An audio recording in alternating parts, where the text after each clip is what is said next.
ಎಲ್ಲ ಮುದ್ದು ವಿದ್ಯಾರ್ಥಿಗಳಿಗೆ ಜೆವಿ ಎಕ್ಸ್ಪರ್ಟ್ ಸ್ಟಡಿ ವರ್ಲ್ಡ್ ಅಂತಕ್ಕಂಥ ನಮ್ಮ ಯೂಟ್ಯೂಬ್ ಚಾನಲ್ಗೆ ಸ್ವಾಗತ ಸುಸ್ವಾಗತ. ವಿದ್ಯಾರ್ಥಿಗಳೇ, ನಮ್ಮ ಚಾನಲ್ ಅನ್ನು ವೀಕ್ಷಿಸಿದವರು ಹೊಸಬರಾಗಿದ್ದರೆ ಸಬ್ಸ್ಕ್ರೈಬ್ ಮಾಡಿರಿ, ಲೈಕ್ ಮಾಡಿರಿ ಮತ್ತು ಶೇರ್ ಮಾಡಿರಿ. ವಿದ್ಯಾರ್ಥಿಗಳೇ, ನಾನಿವತ್ತು ನಿಮಗೋಸ್ಕರ ಎರಡು ಅಧ್ಯಾಯಗಳನ್ನು ತಗೊಂಡು ಬಂದೀನಿ.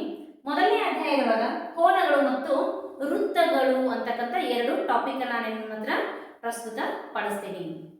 ವಿದ್ಯಾರ್ಥಿಗಳೇ, ಇವತ್ತಿನ ದಿನ ನಾವು ಕಲಿತಕ್ಕಂತಹ ಪಾಠವೇ ಕೋನಗಳು. ಈ ಕೋನಗಳು ಅಂತಕ್ಕಂಥ ಈ ಚಾಪ್ಟರ್ ಮೇಲೆ 1 ಅಂಕ ಬರುತ್ತೆ. ವೃತ್ತ ಅಂತಕ್ಕಂಥ ಒಂದು ಚಾಪ್ಟರ್ ಮೇಲೆ 1 ಅಂಕ ಬರುತ್ತೆ. ಟೋಟಲ್ ಆಗಿ 2 ಅಂಕದ ಪ್ರಶ್ನೆಗಳನ್ನ ನಾನು ನಿಮ್ಮ ಹತ್ರ ಇವತ್ತು ತಗೊಂಡು ಬಂದೀನಿ. ಕೋನ ಏನಿದು? ಕೋನವನ್ನ ಅಳಿತಕ್ಕಂಥ ಮಾಪನ ಯಾವುದು? ಮೊದಲನೇ ಪ್ರಶ್ನೆ ಕೇಳುವ ಚಾನ್ಸಸ್ ಬಹಳ ಅದಾವ. ಕೋನ ಅಳಿತಕ್ಕಂಥ ಮಾಪನ ಯಾವುದು? ಯಾವುದರಿಂದ ಅಳತೆ ಮಾಡ್ತೀವಿ ನಾವು ಕೋನವನ್ನ? ನಾನು ಆಮೇಲೆ ಎಕ್ಸ್ಪ್ಲೈನ್ ಮಾಡ್ತಾ ಹೋಗ್ತಿರ್ತೀನಿ. ಮಕ್ಕಳ ಸ್ವಲ್ಪ ನಿಮ್ಮ ಲಕ್ಷ್ಯ ಈ ಕಡೆ ಇರಲಿ. ಕೋನವನ್ನ ಅಳಿತಕ್ಕಂಥ ಮಾಪನ ಕೋನ ಮಾಪನ. ಕೋನ ಮಾಪಕ ಅಂತಕ್ಕಂಥ ಒಂದು ಮಾಪನವನ್ನ ನಿಮ್ಮ ಕಂಪಾಸ್ ಬಾಕ್ಸ್ ಒಳಗೆ ಇರ್ತಾವ ನೋಡ್ರಿ.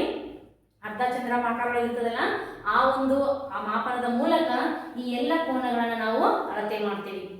ಈ ಕೋನಗಳು ಅಂತಕ್ಕಂಥ ಈ ಟಾಪಿಕ್ ಮೇಲೆ ಎಷ್ಟು ವಿಧಗಳದಾವ? ಈ ಕೋನದೊಳಗೆ ಎಷ್ಟು ವಿಧಗಳದಾವ? ಮೊದಲನೇ ವಿಧವನ್ನ ನೋಡ್ರಿ, ಲಘು ಕೋನ. ಮೊದಲನೇ ವಿಧ ಏನು? ಲಘು ಕೋನ. ಎರಡನೇ ವಿಧ ಬಂದು ಲಂಬ ಕೋನ. ಎರಡನೇ ವಿಧ ಏನು? ಲಂಬ ಕೋನ. ಅದೇ ರೀತಿಯಾಗಿ ಮೂರನೇ ವಿಧ ನೋಡ್ರಿ, ವಿಶಾಲ ಕೋನ. ತದನಂತರದಲ್ಲಿ ನಾಲ್ಕನೇದು ಸರಳ ಕೋನ, 5 ಸರಳಾಧಿಕ ಕೋನ, 6 ಪೂರ್ಣ ಕೋನ. ಒಟ್ಟು ಕೋನಗಳಲ್ಲಿ ವಿಧಗಳು ಎಷ್ಟದವಪ್ಪ ಅಂತಂದ್ರೆ 6 ವಿಧಗಳದಾವ. ಈ 6 ವಿಧಗಳೊಳಗ ಒಂದೊಂದಾಗಿ ನನ್ನ ಕೋನಗಳ ಬಗ್ಗೆ ನಿಮಗೆ ಹೇಳ್ತಾ ಹೋಗ್ತೀನಿ ಮಕ್ಕಳೇ. ಸ್ವಲ್ಪ ಈ ಕಡೆ ಗಮನ ಕೊಟ್ಟು ನೋಡ್ಬೇಕು. ನೋಡಿದ್ದೆ ಆದ್ರ ನಿಮಗೆ 1 ಅಂಕದ ಪ್ರಶ್ನೆ ಕಟ್ಟಿಟ್ಟ ಬುತ್ತಿ. ಓಕೆ, ಲಘು ಕೋನ ಹಂಗಂದ್ರೆ ಏನ್ರಿ ಟೀಚರಿ ಲಘು ಕೋನ ಅಂದ್ರ? ಎಲ್ಲರೂ ಕೂಡ ನಿಮ್ಮ ಕೈಯಾಗ ಕಂಪಾಸ್ ಬಾಕ್ಸ್ ಓಪನ್ ಮಾಡಿಬಿಟ್ಟು ಕೋನ್ ಮಾಪಕನ್ನ ಕೈ ಹಿಡ್ಕೊಂಡು ಕೋನ್ ಮಾಪಕವನ್ನ ನೋಡಿದಾಗ ಸ್ವಲ್ಪ ಈ ಚಿತ್ರ ನಿಮ್ಗೆ ಕಾಣಿಸುತ್ತಾ ಅಂತ ಅನ್ಕೊಂತೀನಿ. ಈ ಆಕಾರದೊಳಗೆ ಕೋನ್ ಮಾಪಕ ಇರುತ್ತೆ ನೋಡ್ರಿ, ಹೌದಾ? ಈ ಆಕಾರದೊಳಗ ಕೋನ್ ಮಾಪಕ ನಿಮಗ ಸಿಗ್ತೈತಿ. ಈ ಕೋನ್ ಮಾಪಕನ್ನ ಇಟ್ಕೊಂಡು ನೀವು ಮಧ್ಯದ ಒಂದು ರೇಖೆ ಅಗ್ದಿ ರಬ್ಬೊಳ ಇರ್ತದ ನೋಡಿ, ಕಾಣಿಸ್ತದ? ಇದನ್ನ ನಾನು 90 ಡಿಗ್ರಿ ಅಂತ ಹೇಳಿ ಮೆನ್ಷನ್ ಮಾಡ್ತಾರೆ.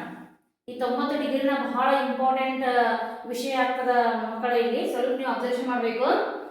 ಯಾವಾಗ ಲಘು ಕೋನ ಅಂತಂದ್ರ 90 ಡಿಗ್ರಿಗಿಂತ ಕಡಿಮೆ ಇರ್ತಕ್ಕಂಥ ಕೋನವನ್ನ ನೋಡ್ರಿ, ಇಲ್ಲಿ 90 ಡಿಗ್ರಿ ಅಂತ ನಾವು ಹೇಳ್ತೀವಿ.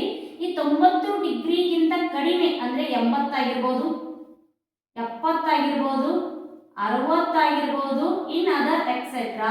ಇಲ್ಲಿವರೆಗೂ ಅಂದ್ರೆ 0ಯಿಂದ ಪ್ರಾರಂಭ ಆಗ್ತಾವಲ್ಲ, ಇಲ್ಲಿ 1ರಿಂದ ಸ್ಟಾರ್ಟ್ ಆಗ್ತಾವಲ್ಲ, ಇಲ್ಲಿ ಅಲ್ಲಿಂದನೇ ಎಷ್ಟು ಒಳಗಡೆ ಇರಬೇಕದು? 90ರ ಒಳಗೆ. 90 ಡಿಗ್ರಿಗಿಂತ ಕಡಿಮೆ ಇರುವ ಕೋನಕ್ಕೆ ನಾವು ಯಾವ ಕೋನ ಅಂತ ಕರಿತೀವ್ರಿ? ಲಘು ಕೋನ. ಅರ್ಥ ಆಯ್ತಾರ ನಮ್ಮ ಕಡೆ? ಬರ್ದಿ ನೋಡ್ರಿ. ನಾನು 90 ಡಿಗ್ರಿಗಿಂತ ಅದ್ರ ಬಾಯಿ ನೋಡ್ರಿ, ಕೋನದ ಬಾಯಿ ಸ್ವಲ್ಪ ಹಿಂಗೆ ಮಡಚೈತಿಲ್ಲ ನೋಡ್ರಿ. 90 ಡಿಗ್ರಿಗಿಂತ ಕಡಿಮೆ ಇದೆಯಲ್ಲ, ಇದೊಂದು 60 ಡಿಗ್ರಿ ಇದೆ ಅಂತ ತಿಳ್ಕೊಂಡ್ಬಿಡ್ರಿ. ಈ ಕೋನ 60 ಡಿಗ್ರಿ ಇದೆ ಅಂತ ತಿಳ್ಕೊರಿ. ಅದು ಎಷ್ಟಾಯ್ತು? 90 ಡಿಗ್ರಿಗಿಂತ ಕಡಿಮೆ. ಕಾಣಿಸ್ಲಿಕ್ಕತ್ತದ ನಿಮಗ? 90 ಡಿಗ್ರಿಗಿಂತ ಕಡಿಮೆ ಇರುವ ಕೋನವನ್ನ ನಾವು ಯಾವ ಕೋನ ಅಂತ ಕರಿತೀವಿ? ಲಘು ಕೋನ ಅಂತ ಹೇಳಿ ಕರಿತೀವಿ. ಹಾಗಾದರೆ ಲಂಬ ಕೋನ ಅಂದ್ರೆ ಏನು? ಇದು ಬಹಳ ಈಸಿಯಾಗಿ ನಾವು ನೆನ್ಪಿಟ್ಕೋಬಹುದು. ಯಾಕಂದ್ರೆ ಇಲ್ಲಿ ವೆರೈಟಿ ಕೋನಗಳನ್ನು ಸಿಗಂಗಿಲ್ಲ. ಒಂದೇ ಒಂದು ಡಿಗ್ರಿ. ಆ ಡಿಗ್ರಿ ಯಾವಪ್ಪ ಅಂದ್ರ 90 ಡಿಗ್ರಿ. ಇಲ್ಲಿ ಏನೈತಿ ನೋಡ್ರಿ, ಸ್ಟ್ರೇಟ್ ಆಂಗಲ್. ಸ್ಟ್ರೇಟ್ ಐತಿಲ್ರಿ ಇದು? ಏನಾದ್ರೂ ಹೆಚ್ಚು ಕಡಿಮೆ ಐತಿ? ಇಲ್ಲ. ಈ ಕೋನವನ್ನು ನಾವು ಏನಂತ ಕರಿತೀವಿ? ಸ್ಟ್ರೇಟ್. ಆ ಆಂಗಲ್ ಅನ್ನ ಏನಂತ ಕರಿತೀವಿ? ಲಂಬ ಕೋನ. ಇವಾಗ ಹೇಳ್ರಿ ಇನ್ನೊಂದ್ಸಲ. 90 ಡಿಗ್ರಿಗಿಂತ ಕಡಿಮೆ ಇತ್ತಂದ್ರೆ ಅದು ಯಾವ ಕೋನ ಆಗುತ್ತಾ? ವೆರಿ ಗುಡ್, ಲಘು ಕೋನ. ಕರೆಕ್ಟ್ 90 ಡಿಗ್ರಿ ಇತ್ತಂದ್ರೆ ಯಾವ ಕೋನ? ಲಂಬಕೋನ. ಅರ್ಥ ಆಗಕತ್ತೈತಿ ಅಂತ ನಾ ತಿಳ್ಕೊಂತೀನಿ ಇವಾಗ ನಿಮಗ. ಇನ್ನು ನೆಕ್ಸ್ಟ್ ನೋಡ್ರಿ, ಲಂಬಕೋನಕ್ಕೆ ವೆರೈಟಿ ಯಾವ ಕೋನಗಳನ್ನ ನಾವು ಉದಾಹರಣೆ ಕೊಡ್ಬೋದಾ? ಇಲ್ಲ. ಲಂಬಕೋನಕ್ಕೆ ಒಂದೇ ಒಂದು ಎಕ್ಸಾಂಪಲ್ ಯಾವ್ದಪ್ಪ ಅಂದ್ರೆ ಅದು 90 ಡಿಗ್ರಿ ಇರುವ ಕೋನವನ್ನ ನಾವೇನಂತ ಕರಿತೀವಿ? ಲಂಬಕೋನ ಅಂತ ಕರಿತೀವಿ. ಓಕೆ, 90ಕ್ಕಿಂತ ಕಡಿಮೆ ಇತ್ತಂದ್ರೆ ಯಾವಂತ ಕರಿತೀವಿ? Very good. ಯಾವ ಕೋನ ಅದು? 90 ಡಿಗ್ರಿಗಿಂತ ಕಡಿಮೆ ಇತ್ತಂದ್ರೆ ಲಘು ಕೋನ. ಕರೆಕ್ಟ್. 90 ಡಿಗ್ರಿ ಇತ್ತಂದ್ರೆ ಯಾವ ಕೋನ? ಲಂಬಕೋನ. ಇನ್ನು ಇಂಪಾರ್ಟೆಂಟ್ ಕೋನ ಬಂದ್ರಿ, ಮೂರನೇ ಕೋನ ಯಾವ್ದಂದ್ರೆ ಅದು ವಿಶಾಲ ಕೋನ. ಈ ವಿಶಾಲ ಕೋನ ಅಂದ್ರೆ ಏನು? ಒಂದೇನಂದ್ರೆ ಎಕ್ಸಾಂಪಲ್ ನಿಮ್ಗೆ ಗೊತ್ತಾಗೈತಿ. ಏನಂತ ಗೊತ್ತಾಗೈತಿ? 90 ಡಿಗ್ರಿಗಿಂತ ಕಡಿಮೆ ಇತ್ತಂದ್ರೆ ಲಘುಕೋನ, 90 ಡಿಗ್ರಿ ಇತ್ತಂದ್ರೆ ಲಂಬಕೋನ. 90 ಡಿಗ್ರಿಗಿಂತ ರೈಟ್ ಹೇಳ್ರಿ, ಉತ್ತರ ಹೇಳ್ರಿ. Very good. 90 ಡಿಗ್ರಿಗಿಂತ ಹೆಚ್ಚಿತ್ತಂದ್ರ ಇಲ್ಲಿ ಬಂದ ನೋಡ್ರಿ, 90 ಡಿಗ್ರಿಗಿಂತ ಹೆಚ್ಚು ಇರ್ತಕ್ಕಂಥ ಕೋನ. 90ಕ್ಕಿಂತ ಹೆಚ್ಚು ಇರಬೇಕು. ಇನ್ನೊಂದು ಏನ್ ಇಂಪಾರ್ಟೆನ್ಸ್ ಸೇರಿಸಿದ್ ನೋಡ್ರಿ ಇಲ್ಲಿ, 180 ಡಿಗ್ರಿಗಿಂತ ಅದೇನಿರ್ಬೇಕು? ಕಡಿಮೆ ಇರಬೇಕು. ಅರ್ಥ ಆಗ್ಲಿಕ್ಕತ್ತದಲ್ಲ? 90 ಡಿಗ್ರಿ ಇತ್ತಂದ್ರೆ ಯಾವ ಕೋನ? ಲಂಬಕೋನ. 90 ಡಿಗ್ರಿಗಿಂತ ಕಡಿಮೆ ಇತ್ತಂದ್ರೆ ಯಾವ ಕೋನ? ಲಘು ಕೋನ. Very good. 90 ಡಿಗ್ರಿಗಿಂತ ಹೆಚ್ಚು 180ಕ್ಕಿಂತ ಕಡಿಮೆ ಇತ್ತಂದ್ರೆ ಅದು ಯಾವ ಕೋನ ಆಗುತ್ತ್ರಿ? ವಿಶಾಲ ಕೋನ. Very good. ಇವಾಗ ನಾಲ್ಕನೇ ಕೋನ ಬರುತ್ತೆ ಮಕ್ಕಳೇ, ಸರಳ ಕೋನ. ನಮ್ಮ ಜೀವನದುದ್ದಕ್ಕೂ ಬರ್ತಕ್ಕಂಥ ಕೋನವೇ ಸರಳ ಕೋನ. ಯಾವ ರೀತಿ ಇರುತ್ತ? Straight angle. ಇದು ನೇರವಾಗಿರುತ್ತೆ. ಹೌದಾ? ನೇರವಾಗಿ ನೋಡ್ರಿ, ನೇರವಾಗಿರ್ತಕ್ಕಂಥ ಗೆರೆ ಇರ್ತದಲ್ಲ, ಅಂದ್ರೆ ಹೆಂಗಪ್ಪ ಅಂದ್ರೆ ಇಲ್ಲಿ ಕಾಣಿಸ್ತದ ನೋಡ್ರಿ ಕೋನಗಳು. ಈ ಕಡೆ 90 ಡಿಗ್ರಿ, ಈ ಕಡೆ 90 ಡಿಗ್ರಿ, ಟೋಟಲ್ ಸೇರಿದ್ರೆ ಎಷ್ಟು ಡಿಗ್ರಿ ಆಯ್ತಿದ್ವು? 180 ಡಿಗ್ರಿ, 180 ಡಿಗ್ರಿ. ನೇರವಾಗಿರ್ತಕ್ಕಂಥ ಕೋನವನ್ನ ನಾವು ಎಷ್ಟು ಕೋನ ಅಂತ ಕರಿತೀವಿ? ಅದಕ್ಕೆ 180 ಡಿಗ್ರಿ. 90ಕ್ಕಿಂತ ಹೆಚ್ಚು ಇರಂಗಿಲ್ಲ, 90ಕ್ಕಿಂತ ಕಡಿಮೆ ಇರಲ್ಲ, 180ಕ್ಕಿಂತ ಹೆಚ್ಚು ಇರಂಗಿಲ್ಲ, 180ಕ್ಕಿಂತ ಕಡಿಮೆ ಇರಂಗಿಲ್ಲ. ಕರೆಕ್ಟ್ ಎಷ್ಟು ಇರ್ತದೆ? ಇದು 180 ಡಿಗ್ರಿ. ರೈಟ್. 180 ಡಿಗ್ರಿ ಇರ್ತಕ್ಕಂಥ ಕೋನವನ್ನ ನಾನು ಯಾವ ಕೋನ ಅಂತ ಕರಿತೀವಿ? ಸರಳ ಕೋನ. ಹೌದಲ್ಲ? ಇವಾಗ ಬರ್ತದ ಐದನೇ ಕೋನ ಮಕ್ಕಳೇ, ಸ್ವಲ್ಪ ಲಕ್ಷ ಇರ್ಲಿ. ಸರಳಾಧಿಕ ಕೋನ. ಯಾವ ಕೋನ ರೀ? ಸರಳಾಧಿಕ ಕೋನ. ಸರಳ ಕೋನಕ್ಕೂ ಸರಳಾಧಿಕ ಕೋನಕ್ಕೂ ಏನ್ ವ್ಯತ್ಯಾಸ? ಸರಳ ಕೋನ 180 ಡಿಗ್ರಿ ಇತ್ತಂದ್ರೆ ಸರಳಾಧಿಕ ಕೋನ ಎಷ್ಟಿರುತ್ತೆ? 180ಕ್ಕಿಂತ ಹೆಚ್ಚು, 360ಕ್ಕಿಂತ ಕಡಿಮೆ. ಹೌದಲ್ಲ? 180ಕ್ಕಿಂತ ಹೆಚ್ಚು, 360ಕ್ಕಿಂತ ಕಡಿಮೆ. ಇದೇ ನಾವು ಒಂದು ವರ್ಡ್ ಜಸ್ಟ್ ನಿಮಗೆ ಪಾಸ್ ಆಗೋಯ್ತು ಟ್ರೈನ್ ಒಳಗ. ಏನ್ ಪಾಸ್ ಆಗೋಯ್ತು? 90ಕ್ಕಿಂತ ಕಡಿಮೆ, 90ಕ್ಕಿಂತ ಹೆಚ್ಚು. ಅದರ 90ಕ್ಕಿಂತ ಕಡಿಮೆ ಇತ್ತಂದ್ರೆ ಯಾವ ಕೋನ ಬಂತು? ಲಘು ಕೋನ. 90ಕ್ಕಿಂತ ಹೆಚ್ಚು ಬಂತಂದ್ರೆ ಯಾವ ಕೋನ ಇರುತ್ತ? ವಿಶಾಲ ಕೋನ. ಕರೆಕ್ಟ್. 90 ಡಿಗ್ರಿ ಇದ್ರೆ ಯಾವ ಕೋನ ಅದು? ಲಂಬಕೋನ. ಇನ್ನು 180 ಡಿಗ್ರಿ ಇತ್ತಂದ್ರೆ ಯಾವ ಕೋನ ಅದು? ಸರಳ ಕೋನ. Very good. ಎಲ್ಲರೂ ಕೂಡ ಆನ್ಸರ್ ಮಾಡ್ಲಿಕ್ಕತ್ತೀರಿ. ಇದೇ ರೀತಿ ನೀವು ಉತ್ತರ ಹೇಳಕತ್ತೀರಂದ್ರ ಡೆಫಿನೆಟ್ ಆಗಿ ಹೇಳ್ತೀನಿ, ಎಲ್ಲರೂ ಕೂಡ ಮುರಾರ್ಜಿ ಒಳಗ ಪಾಸ್ ಆಗಿ ಆಗ್ತೀರಿ. ಮ್ಯಾಥ್ಸ್ ಅಂದ್ರೂ ಔಟ್ ಆಫ್ ಹೊಡೆದೇ ಹೊಡಿತೀರಿ. ಎಲ್ಲರೂ ಕೂಡ ಒಂದ್ ಸೆಕೆಂಡ್ ಆಲ್ ದ ಬೆಸ್ಟ್. ಎಲ್ಲರೂ ಕೂಡ ಚೆನ್ನಾಗಿ ಅಭ್ಯಾಸ ಮಾಡ್ರಿ ಇದೇ ರೀತಿಯಾಗಿ. ಏನ್ ನೋಡಿ, ಸರಳಾಧಿಕ ಕೋನ. ಸರಳಾಧಿಕ ಕೋನ ಅಂದ್ರೆ ಏನು ಗೊತ್ತಾಯ್ತಾ ನಿಮಗ? 180ಕ್ಕಿಂತ ಹೆಚ್ಚಿರ್ಬೇಕ್ರಿ ಟೀಚರಿ, 360ಕ್ಕಿಂತ ಏನಾಗಿರ್ಬೇಕದು? ಕಡಿಮೆ ಇರಬೇಕು. ಇನ್ನು ಬಂದು ನೀವು ಯಾವ ಕೋನ ಮರೆತ್ರು ಈ ಕೋನವನ್ನ ಮರೆಯಂಗಿಲ್ಲ. ಯಾವಪ್ಪ ಅಂದ್ರೆ ಅದು ಪೂರ್ಣ ಕೋನ. ಈ ಪೂರ್ಣ ಕೋನಕ್ಕ ಬರೋಬ್ಬರಿ ಉದಾಹರಣೆ ಏನಪ್ಪಾ ಅಂದ್ರೆ ನಿಮ್ಮ ತಾಯಿಯಂದ್ರು ಮಾಡ್ತಕ್ಕಂಥ ರೊಟ್ಟಿ. ಮನೆಗೆ ಹೆಂಗಿರ್ತದ್ರಿ ರೊಟ್ಟಿ? ಅರ್ಧ ಇರ್ತಾವ. ಮಮ್ಮಿಗಳು ಹೆಂಗ್ ಮಾಡ್ತಿರ್ತಾರೆ? ರೌಂಡ್ ಗಾಲಿ ಮಾಡ್ತಿರ್ತಾರಲ್ಲ, ಆ ರೌಂಡ್ ಶೇಪ್ ನೆನಪು ಮಾಡ್ಕೊಂಡ್ರೆ ನಿಮ್ಗೆ ಗೊತ್ತಾಗ್ತತಿ. ಅದುವೇ ಪೂರ್ಣ ಕೋನ. ನೋಡ್ರಿ, ಈ ಕಡೆ ಅರ್ಧ ಇತ್ತಲ್ಲ ಇದು, ಇವಾಗ ಏನಾಯ್ತದು? ಪೂರ್ಣ ಆಯ್ತು. ಪೂರ್ಣ ಆಯ್ತು ಅಂದ್ರೆ ಅದೇನು? ಪೂರ್ಣ ಕೋನ. 180 ಡಿಗ್ರಿ, 180 ಡಿಗ್ರಿ ಕೆಳಗಡೆ ಅಷ್ಟೇ ಇರುತ್ತಲ್ಲ. ಈ 180 ಡಿಗ್ರಿ ಎಷ್ಟು ಆಯ್ತು?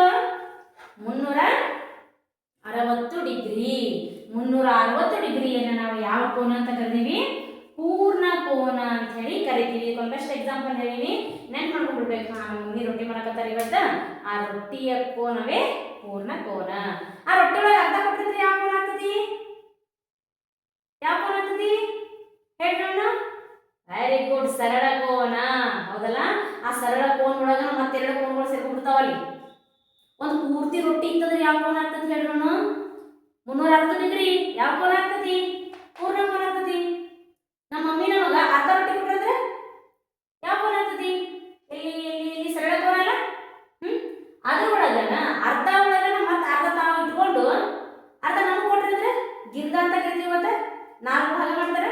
ಅದರೊಳಗೆ ಒಂದ ಭಾಗದ ಯಾವ ಕೋನ ಸಂಬಂಧ ಬರ್ತತಿ? 90 ಡಿಗ್ರಿ ಲಂಬ ಕೋನ. ಈ ರೀತಿಯಾಗಿ ನೀವು ನೆನಪಿಟ್ಟುಕೊಂಡಿದ್ದೆ, ಆದ್ರೆ ಎಕ್ಸಾಮ್ದಾಗ ಡೆಫಿನೆಟ್ ಆಗಿ ಒಂದು ಅಂಕಕ್ಕೆ ಇಲ್ಲಿ ಕೇಳ್ತಾರ. ಯಾವ ರೀತಿ ಕೇಳ್ತಾರೆ ಟೀಚರ್? ನಮ್ಗೆ ಸ್ವಲ್ಪ ಇದ್ರ ಬಗ್ಗೆ ಹೇಳಿ. ನಿಮ್ಗೆ ಹೆಂಗೆ ಕೇಳ್ಬೋದು ಎಕ್ಸಾಮ್ದಾಗ ಅಂದ್ರ 75 ಡಿಗ್ರಿ ಇದು ಯಾವ ಕೋನ? ಎಷ್ಟು? 75 ಡಿಗ್ರಿ ಇದು ಯಾವ ಕೋನ? 75 ಡಿಗ್ರಿ ಯಾವ ಕೋನ ಹೇಳ್ರಿ? ನೋಡ್ರಿ, ಸ್ವಲ್ಪ ವಿಚಾರ ಮಾಡಿ ನೋಡ್ರಿ. 75 ಡಿಗ್ರಿ ಯಾವ ಕೋನ ವಿಚಾರ ಮಾಡಿ ನೋಡ್ರಿ. ಅರ್ಥ ಆಗ್ತದ? ಮಾಡಿದ್ರಿ ವಿಚಾರ? ಹೇಳ್ರಿ ಆನ್ಸರ್ ನೋಡೋಣ. Very good. ಯಾವ ಕೋನ? ಲಘು ಕೋನ. ಹೆಂಗಿದೆ ಲಘು ಕೋನ ಅಂತ ಹೇಳ್ತೀರಿ? ಶಬಾಷ್. ಇದೇನೈತಿ? 90ಕ್ಕಿಂತನೂ ಕಡಿಮೆ ಐತಿ. ಹಂಗಾದ್ರೆ 15 ಡಿಗ್ರಿ ಲಘು ಕೋನ, 20 ಡಿಗ್ರಿ ಲಘು ಕೋನ, 89 ಡಿಗ್ರಿ ಇದು ಕೂಡ ಲಘು ಕೋನ. 90 ಡಿಗ್ರಿ ಯಾವ ಕೋನ? ಲಂಬ ಕೋನ. Very good. 120 degree, 130 degree, 140 degree, 160 degree ಇವೆಲ್ಲ ಯಾವ ಕೋನಗಳಾಗಿ ಬರ್ತಾವ? ಅಧಿಕ ಕೋನ ಅಥವಾ ವಿಶಾಲ ಕೋನ. ವಿಶಾಲ ಕೋನಕ್ಕೆ ಇನ್ನೊಂದು ಹೆಸರು ಅಧಿಕ ಅಂತಾನು ಕೂಡ ಕೊಡ್ತಾರ. ಇನ್ನು ಸರಳ ಕೋನ, ಇಲ್ಲಿ ಕೂಡ ಕೋನಗಳ ಚೇಂಜಸ್ ಆಗಂಗಿಲ್ಲ. ಇಲ್ಲಿ ನೇರವಾಗಿ ಎಷ್ಟಿರುತ್ತೆ? 180 ಡಿಗ್ರಿ. ಇನ್ನು ಸರಳಾಧಿಕ ಕೋನ ಅಂದ್ರ 360 ಡಿಗ್ರಿಗಿಂತ ಕಡಿಮೆ ಇರ್ತೈತಿ, 180ಕ್ಕಿಂತ ಹೆಚ್ಚಿರ್ತೈತಿ. 240 ಆಗಿರ್ಬೋದು, 260 ಆಗಿರ್ಬೋದು, 310 ಆಗಿರ್ಬೋದು, 330 ಆಗಿರ್ಬೋದು. ಇನ್ನು ಪೂರ್ಣ ಕೋನ ಅಂದ್ರ ನಾ ಹೇಳಿಬಿಟ್ಟೀನಿ, ನಮ್ಮ ತಾಯಿಯಂದ್ರ ಮಾಡ್ತಕ್ಕಂಥ ಒಂದು ರೌಂಡ್ ಆಗಿರ್ತಕ್ಕಂಥ ರೊಟ್ಟಿ ಅಂದ್ರೆ ಅದು ಪೂರ್ಣ ಕೋನ. ಅದು ಎಷ್ಟಾಗಿರ್ತದೆ ಡಿಗ್ರಿ?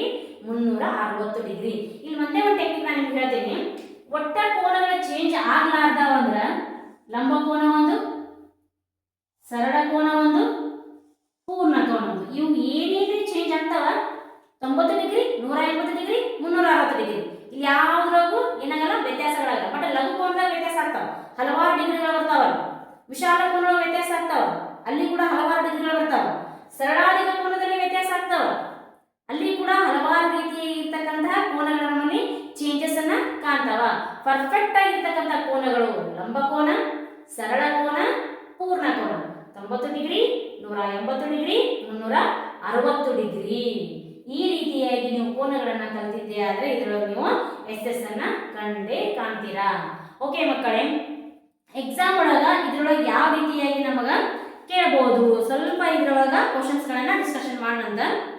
ಕೋನದ ಅಂತ್ಯ ಬಿಂದುವನ್ನು ಏನೆಂದು ಕರೆಯುತ್ತಾರೆ? ಕೋನದ ಅಂತ್ಯ ಬಿಂದು, ಇಲ್ಲಿ ಕೋನದ ಚಿತ್ರ ತಂದಿವಿ ನೋಡ್ರಿ, ಕಾಣಿಸ್ತದ. ಈ ಕೋನದ ಅಂತ್ಯ ಬಿಂದು, ಅಂತ್ಯ ಅಂದ್ರೆ ಕೊನೆಯ ಬಿಂದುಗಳು ಇಲ್ಲಿ ಕಾಣಿಸ್ತಾವ. ಈ ಕೊನೆಯ ಬಿಂದುಗಳನ್ನ ನಾವು ಏನಂತ ಕರಿತೀವಿ? ಇದನ್ನ ಪಾಯಿಂಟ್ ಮಾಡ್ಕೊಂಡ್ಬಿಡ್ರಿ, ಎಕ್ಸಾಮ್ದಾಗ ಕೇಳೋ ಚಾನ್ಸಸ್ ಬಹಳ ಇರ್ತಾವ. ಕೋನದ ಅಂತ್ಯ ಬಿಂದುವನ್ನ ಏನಂತ ಕರಿತೀವಿ ಅಂದ್ರೆ ಅದನ್ನ ಶೃಂಗ. ಬರ್ಕೊಳಕತ್ತೀರಿ? ಏನಂತ ಕರಿತೀವಿ? ಶೃಂಗ ಅಂತೇಳಿ ಕರಿತೀವಿ. ಇನ್ನ ಕೋನದ ಅಳತೆಯನ್ನು ಯಾವ ಮಾನಗಳಲ್ಲಿ ಸೂಚಿಸುತ್ತಾರೆ? ಕೋನದ ಅಳತೆಯನ್ನ ಯಾವ ಮಾನದಲ್ಲಿ ಸೂಚಿಸುತ್ತಾರೆ? ನಿಮ್ಮ ಸ್ಕೂಲ್ ಒಳಗೆ ಹೇಳ್ತಾರ. ಬಟ್ ಕೋನ ಮಾಪಕ ನೀವು ತಗೊಂಡ್ರಂದ್ರೆ ಗೊತ್ತಾಗ್ತತಿ ಎದರ್ಲೆ ನಮಗೆ ಸೂಚಿಸ್ತಾರಪ್ಪ ಅಂದ್ರೆ ಡಿಗ್ರಿ ಅಂತ ಕರಿತೀವಿ. ಇಲ್ಲ ಐತಿ ನೋಡ್ರಿ 90 ಡಿಗ್ರಿ, ಮ್ಯಾಗ್ ನಾವು ರೌಂಡ್ ಕೊಟ್ಟಿರ್ತೀವಲ್ಲ ಅದು ಡಿಗ್ರಿ. ಇಲ್ಲಿ ಹಿಂಗ್ ನೋಡ್ರಿ 60 ಡಿಗ್ರಿ. ಎದ್ರ ಮೂಲಕ ಸೂಚಿಸ್ತಾರ ಹೇಳ್ರಿ? ಮಾನವನ್ನ ಡಿಗ್ರಿಗಳ ಮೂಲಕ ಸೂಚಿಸ್ತಾರ. ಇನ್ನು ಅದೇ ರೀತಿಯಾಗಿ ಕೋನದ ಅಳತೆ ಮಾಡಲು ಯಾವ ಮಾಪನವನ್ನು ಅಥವಾ ಯಾವ ಉಪಕರಣವನ್ನು ಬಳಸುತ್ತಾರೆ? ಕೋನವನ್ನು ಅಳತೆ ಮಾಡಾಕ ಯಾವ ಉಪಕರಣವನ್ನು ಬಳಸ್ತಾರ? ಈ ಪಾಠ ಮಾಡೋಕ್ಕಿಂತ ಮುಂಚಿತವಾಗಿ ನಾನು ನಿಮ್ಗೆ ಹೇಳೀನಿ ಯಾವ ಉಪಕರಣವನ್ನು ಬಳಸ್ತಾರ. ಕೋನ ಮಾಪಕ. ಎಕ್ಸಾಮ್ ಆಗಿ ಕೇಳೋ ಚಾನ್ಸಸ್ ಬಹಳ ಇರ್ತಾವ. ಓಕೆ ಮಕ್ಕಳೇ, ಇದು ಕೋನಗಳು ಅಂತಕ್ಕಂಥ ಒಂದು ಪಾಠವನ್ನ ನಾನು ನಿಮ್ಗೆ ಹೇಳ್ಕೊಟ್ಟಿನಿ. ಇವಾಗ ಅದನ್ನ ನೀವು ಪದೇ ಪದೇ ಪದೇ ವಿಡಿಯೋವನ್ನ ಸ್ಕ್ರಿಪ್ಟ್ ಮಾಡಲಾರ್ದ ನೋಡ್ಕೊಂಡು ಅದನ್ನ ನೋಟ್ಸ್ ಮಾಡ್ಕೊರಿ. ನಿಮ್ಗೆ ಅದು ಬಹಳ ಅನುಕೂಲ ಆಗ್ತೈತಿ. ಎಲ್ಲಿ ಗೊತ್ತಾಗಲ್ಲ ಆ ಒಂದು ಪದವನ್ನ ಜಾಸ್ತಿ ನೀವು ನೋಡಿದ್ದೇ ಆಗಿತ್ತಪ್ಪ ಅಂದ್ರೆ ಇದ್ರೊಳಗೆ ನೀವು ಯಶಸ್ಸು ಕಂಡೇ ಕಾಣ್ತೀರಾ. ಇದಾದ ನಂತರ ನಾನು ಇನ್ನೊಂದು ಟಾಪಿಕ್ ಅನ್ನ ಇಲ್ಲಿ ಆಯ್ಕೆ ಮಾಡ್ಕೊಂಡಿದ್ದೀನಿ. ಯಾವಪ್ಪ ಅಂದ್ರೆ ವೃತ್ತಗಳು. ಇದು ಆಲ್ಮೋಸ್ಟ್ ಎಲ್ಲರಿಗೂ ಕೂಡ ಫೇವರೇಟ್, ಆಲ್ಮೋಸ್ಟ್ ಟೀಚರ್ಗೆ ಕೂಡ ಇದು ಫೇವರೇಟ್, ಅಂದ್ರೆ ನನಗೆ ಕೂಡ ಇದು ಫೇವರೇಟ್. ವೃತ್ತ ಅಂದ್ರೆ ಏನು? ಈ ವೃತ್ತ ಅಂತಕ್ಕಂಥದ್ದಕ್ಕೆ ಒಂದು ಬೆಸ್ಟ್ ಎಕ್ಸಾಂಪಲ್ ಕೊಟ್ಟು ನಾನು ಯಾವ್ದದು ಪೂರ್ಣ ಕೋನ. ಈ ವೃತ್ತದೊಳಗ ಹಲವಾರು ವಿಧಗಳ ಕಂಡು ಬರ್ತಾವ. ಏನ್ ಕಂಡು ಬರ್ತಾವ? ಒಂದು ಸರ್ಕಲ್, ಈ ಸರ್ಕಲ್ ಒಳಗೆ ಏನೇನೈತಿ? ಪರಿಧಿ, ತ್ರಿಜ್ಯ, ಕೇಂದ್ರ ಬಿಂದು, ಜ, ವ್ಯಾಸ. ಈ 5 ಪಾಯಿಂಟ್ ಮ್ಯಾಗ ನಿಮ್ಗೆ ಏನ್ ಮಾಡ್ತಾರಪ್ಪ ಅಂದ್ರೆ ಎಕ್ಸಾಮ್ ದಾಗ ಕೇಳ್ತಾರೆ. ಟೀಚರ್ ನೀವು ಹೇಳಿದ್ರಿ ಕೇಂದ್ರ ಬಿಂದು, ತ್ರಿಜ್ಯ, ವ್ಯಾಸ, ಜ ಅಂತೇಳಿ. ಹಂಗಂದ್ರೆ ಏನ್ರಿ ಇವೆಲ್ಲ? ಏನ್ ಹೇಳಕತ್ತೀರಿ? ಏನಿದು ವೃತ್ತ ಅಂದ್ರೆ ಏನಿದು? ಹೌದಾ? ಕೇಂದ್ರ ಬಿಂದುವನ್ನ ಇಟ್ಕೊಂಡು ತ್ರಿಜ್ಯದ ಮೂಲಕ, ಅಂದ್ರೆ ಕೈವಾರ ಅಂತ ಕರಿತೀವಿ ಗೊತ್ತಾ? ಕಂಪಾಸ್ ಬಾಕ್ಸ್ ಆಗಿರುತ್ತೆ ನೋಡ್ರಿ, ಆ ತ್ರಿಜ್ಯದ ಮೂಲಕ ಒಂದು ಸರ್ಕಲ್ ಅನ್ನ ಎಳ್ಕೊಳ್ಳೋದೇ ವೃತ್ತ. ಈ ವೃತ್ತದೊಳಗ ವ್ಯಾಸ ಅದ, ತ್ರಿಜ್ಯ ಐತಿ, ಬರ್ದಿನಿ ಇಲ್ಲಿ ತ್ರಿಜ್ಯವನ್ನ, ಕೇಂದ್ರ ಬಿಂದು ಕೂಡ ಐತಿ ಮತ್ತು ಪರಿಧಿನ ಕೂಡ ಐತಿ. ಪರಿಧಿ ಅಂದ್ರೆ ಏನಪ್ಪಾ ಅಂದ್ರ ಈ ವೃತ್ತದ ಒಟ್ಟು ಸುತ್ತಳತೆಯನ್ನ ನಾವು ಏನಂತ ಕರಿತೀವಿ? ಪರಿಧಿ ಅಂತ ಕರಿತೀವಿ. ಈ ವೃತ್ತ ಐತಲ್ಲ, ಈ ವೃತ್ತದ ಒಟ್ಟು ಇದೆಲ್ಲವನ್ನ ನಾವು ಏನಂತ ಕರಿತೀವಿ? ಪರಿಧಿ. ಈ ಸುತ್ತಳತೆಯನ್ನ ನಾವು ಏನಂತ ಕರಿತೀವಿ? ಪರಿಧಿ. ಹಂಗಾಗ ಕೇಂದ್ರ ಬಿಂದು ಅಂದ್ರೆ ಯಾವ್ದಿಲ್ಲಿ? ಕೇಂದ್ರ ಬಿಂದು ಅಂದ್ರೆ ಯಾವುದು? ನೋಡ್ರಿ, ಕೇಂದ್ರ ಈ ಪದದೊಳಗ ಅರ್ಥ ಐತಿ. ಕೇಂದ್ರ ಅಂದ್ರೆ ಏನು? ಮಧ್ಯಭಾಗ. ಯಾವುದು? ವೃತ್ತದ ಮಧ್ಯಭಾಗ. ಏನಂತ ಹೆಸರುಕೊಟ್ಟಿವಿ? ಓ. ಎಲ್ಲಿ ವೃತ್ತ ಇರುತ್ತೋ ಆ ವೃತ್ತದ ಮಧ್ಯ ಬಿಂದುವನ್ನ ನಾವು ಏನಂತ ಕರಿತೀವಿ? ಕೇಂದ್ರ ಬಿಂದು. ಯಾವ್ದದು? ಓ. ಓಕೆ, ಹಂಗಾದ್ರೆ ತ್ರಿಜ್ಯ ಅಂದ್ರೆ ಯಾವುದು? ತ್ರಿಜ್ಯ ಅಂದ್ರ ಒಂದು ವೃತ್ತವನ್ನ ಅರ್ಧ ಭಾಗದಲ್ಲಿ ಎಳೆದಾಗ ಸಿಗುವ ಉತ್ತರವೇ ತ್ರಿಜ್ಯ ಅಂತ ನಾವು ಕರಿಬಹುದು. ಹೆಂಗ್ರಿ? ನೋಡ್ರಿ, ಪೂರ್ಣವಾಗಿ ಎಳೆದಿವಂದ್ರ ವ್ಯಾಸ ಅಂತ ಕರೀತಾರೆ. ಪೂರ್ಣವಾಗಿ ಕೇಂದ್ರ ಬಿಂದುವಿನ ಮಧ್ಯೆ ಹಾದು ಹೋಗ್ತಕ್ಕಂಥ ಸರಳ ರೇಖೆಯನ್ನ ವ್ಯಾಸ ಅಂತ ಕರಿತೀವಿ. ಆ ವ್ಯಾಸದ ಅರ್ಧ ಭಾಗ ಏನಿರ್ತದಲ್ಲ, ಅದನ್ನ ನಾವು ಏನಂತ ಕರಿತೀವಪ್ಪ ಅಂದ್ರ ತ್ರಿಜ್ಯ ಅಂತ ಹೇಳಿ ಕರಿತೀವಿ. ಯಾವುದು ತ್ರಿಜ್ಯ ಹಂಗಾದ್ರೆ? ಓ ಎಂ ಅಂತಕ್ಕಂಥದ್ದನ್ನ ನಾವು ಏನಂತ ಕರಿತೀವಿ? ತ್ರಿಜ್ಯ. ಟೀಚರ್ ನೀವು ಜಸ್ಟ್ ಹೇಳಿದ್ರಿ ವ್ಯಾಸದ ಅರ್ಧ ಭಾಗ ತ್ರಿಜ್ಯ ಅಂತ ಹೇಳಿದ್ರಿ. ಹಂಗಾದ್ರೆ ವ್ಯಾಸ ಅಂದ್ರೆ ಏನು?